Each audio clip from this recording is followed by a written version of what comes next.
नमस्कार, मदनसँग तितो मिठोमा हार्दिक स्वागत छ। यो व्यङ्ग्यको शीर्षक छ 7 बुँदे स्वर्ग। नेपालमा स्वर्ग झर्न धेरै कुरा चाहिँदैन रहेछ नि, न भूगर्भीय परिवर्तन न ब्रह्माण्डीय सङ्केत। दुईजना नेता मुस्कुराएर 7 बुँदामा हस्ताक्षर गरिदिए पुग्ने रहेछ। त्यसपछि आकाश खुल्छ, बादल भाग्छ, सेयर बजार हरियो हुन्छ, सामाजिक सञ्जालमा हाँसो र हर्षको होहल्ला मचिन्छ। यस्तो लाग्छ अब न कर बढ्छ न सडकमा खाल्टा बढ्छन्। देशको हावा एकाएक भक्तिपूर्ण हुन्छ। फेसबुकमा जय जयकार, एक्समा ताली र रिल्समा राष्ट्रभक्ति। सम्झौता भयो रे, दुई फरक फरक 7 बुँदे, 7 अङ्क, सप्तऋषि, सप्तसागर, सप्तक, 7 दिन। वाह! नेपाली मानसपटलमा 7 अङ्क आफैमा पवित्र छ। त्यसैले होला सम्झौताभन्दा पहिले संशयमा रहेका जनता सम्झौतापछि श्रद्धामा पुगेका। हिजो जसलाई शङ्काको चस्माले हेरिन्थ्यो, आज तिनै पात्रहरू टीका माला लगाएर अवतार घोषित। यस्तो छ हाम्रो राष्ट्रिय बानी, आज शिरमा भोलि भिरमा। सम्झौताको मसी सुक्न नपाउँदै सेयर बजारमा हरियाली यस्तो फुलेको छ कि किसानले पनि ईर्ष्या गर्न पो थालेका छन्। किनकि कृषकलाई मल मिल्दैन, तर सूचकाङ्कलाई उत्साहको मल प्रशस्त। किनकि यहाँ नीति होइन, प्रतीक चल्छ। 7 बुँदा बुलेट हुन् रे भ्रष्टाचारका विरुद्ध, हो र? हुनसक्छ। आखिर यो स्टाटसमा चल्ने देश हो, मानिसलाई फिल आयो होला। नेपाली जनता भावनामा छिट्टो चढ्छन्, छिट्टै ओर्लिन्छन् पनि। उक्लिँदा उत्सव, ओर्लिँदा आरोप। हिजोसम्म खलनायक, आज नायक। हिजो ठग गजडी, आज महानायकको पगडी। कसैले काम गरेपछि होइन, काम गर्ने बाचा गरेपछि फुलमाला। परिणाम नआउँदै अभिनन्दन, असफलता आयो भने अभियोग। हाम्रो लोकतन्त्रको पात्रोमा धैर्यको कुनै महिना छैन नि त। एउटा सम्झौतामा 7 बुँदा छन् भनिन्छ। 2 सम्झौता गरेर 14 बुँदा, अर्को 7 थपे 21, फेरि हर्केतिर फर्के 28 पुग्ला। तर बुँदाभन्दा बढी अर्थ त तस्बिरले बोक्छ नि। हातेमालो, मुस्कान, प्रेस र ताली। जनता दृश्यमा रमाउँछन्, दस्तावेजमा अल्झिँदैनन्। कागज पढ्न समय चाहिन्छ नि, तस्बिर हेर्न मोबाइलमा डेटा मात्र भए पुग्छ। 7 बुँदाको अक्षर सानो होला, तर क्याप्सन विशाल छ।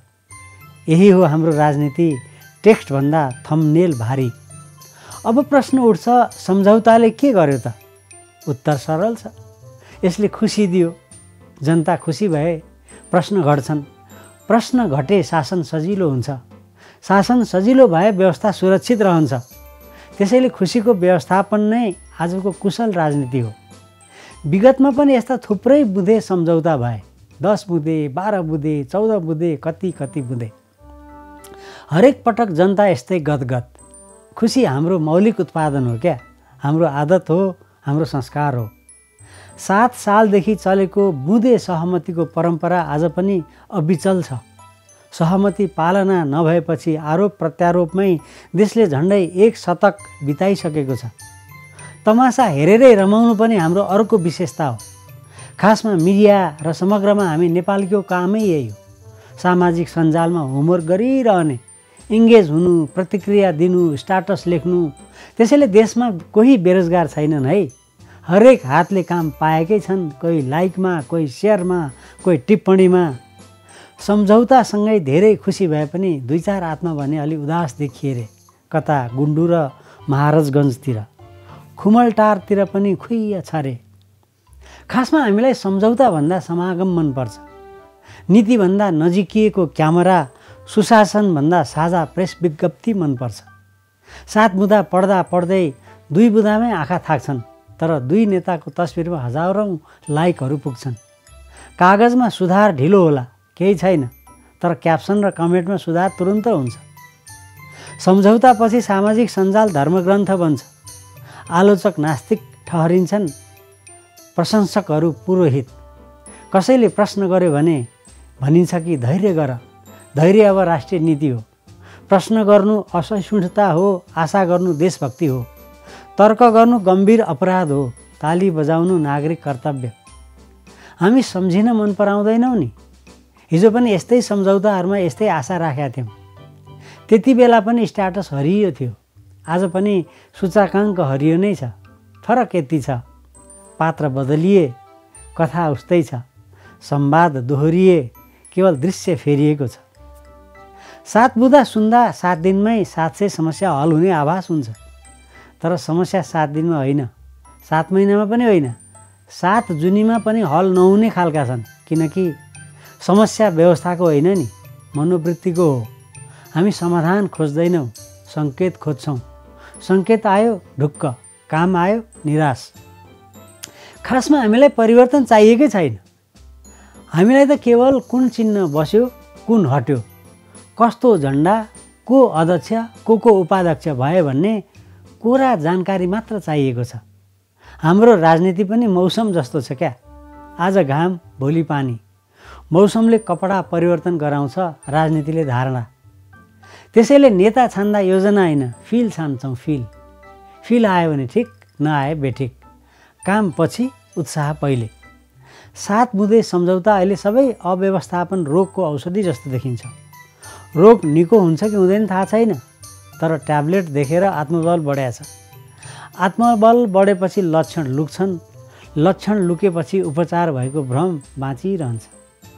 अन्ततः प्रश्न यही हो, हामी एकाएक यति खुसी किन भयौँ? किनभने हामी थाकेका छौँ। थकाइले विवेक सुताउँछ। विवेक सुतेपछि आशा उठ्छ। आशा उठेपछि जो आयो ऊ नै उद्धारकर्ता। 7 बुँदा होइन, 7 बुँद आशा नै पर्याप्त छ। सम्झौताको सबैभन्दा ठुलो उपलब्धि सायद यही हो, देशलाई केही समयको लागि राहत भएको छ। तर राहत र समाधान फरक कुरा हुन् है। राहतले पीडा ढाक्छ, समाधानले पीडाको कारण। ढाकछोपमा हामी उस्ताद छौँ, तर कर्ममा अल्छी। यो त पक्का हो कि निकास जनबलले दिँदैन, विचारले मात्र दिन्छ। तर यहाँ विचार कसैको देखिन्न। विचार बिनाका सम्झौता केवल कागजका खोस्टा हुन्। र अन्तिममा यदि 7 बुँदाले साँच्चै देश बदल्ने हो भने हामी खुसी होइन, सजग हुनुपर्छ। तर सजगता गाह्रो, खुसी सजिलो छ नि।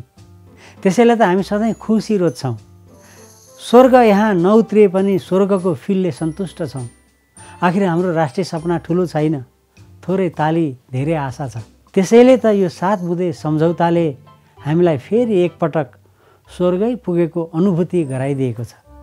नमस्कार।